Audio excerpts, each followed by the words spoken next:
রোজা রাখা অবস্থায় ব্রাশ করা যাবে কি না। যদি কেউ টুথপেস্ট, টুথ পাউডার কিংবা টুথ ক্লিনার দিয়ে ব্রাশ করে, তাহলে এতে কি রোজার কোনো ক্ষতি হবে? তো বিষয়টি নিয়ে আমরা কোরআন এবং সুন্নাহ থেকে আলোচনা করব। এর পূর্বে আপনাদের কাছে ছোট্ট একটি নিবেদন থাকবে, আপনারা যদি আমাদের চ্যানেল কিংবা পেজে নতুন হয়ে থাকেন, অবশ্যই চ্যানেলটি সাবস্ক্রাইব করে পেজটি ফলো দিয়ে রাখবেন।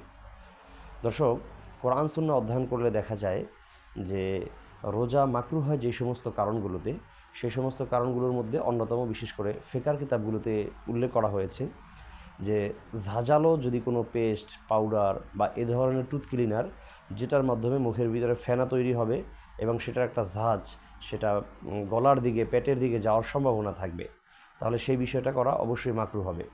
এখন সেটা সে মেসওয়াক নিয়ে, এ ধরনের পাউডার নিয়ে, তারপরে পেস্ট নিয়ে করুক অথবা ব্রাশ দিয়ে করুক, পক্ষান্তরে যদি কোনো মানুষ নিছক ব্রাশ, অর্থাৎ ব্রাশের সাথে সে কোনো পেস্ট, পাউডার এগুলো কিছু না মিক্স করে শুধু ব্রাশ মুখের ভিতরে ঘর্ষণ করে, তাহলে এতে কোনো রোজার ক্ষতি হবে না।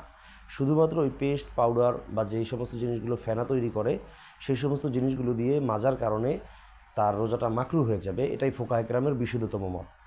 এজন্য আমরা অবশ্যই চেষ্টা করব ভোর রাতে আমাদের ব্রাশগুলো করতে। যদি মেসওয়াক করতে পারি 5 ওয়াক্ত নামাজে 5 বার, সেটা করতে পারবো। এমনকি নিমের মেসওয়াক, জাইতুনের মেসওয়াক, যে কোনো ধরনের ডালের মেসওয়াক আমরা ব্যবহার করতে পারবো।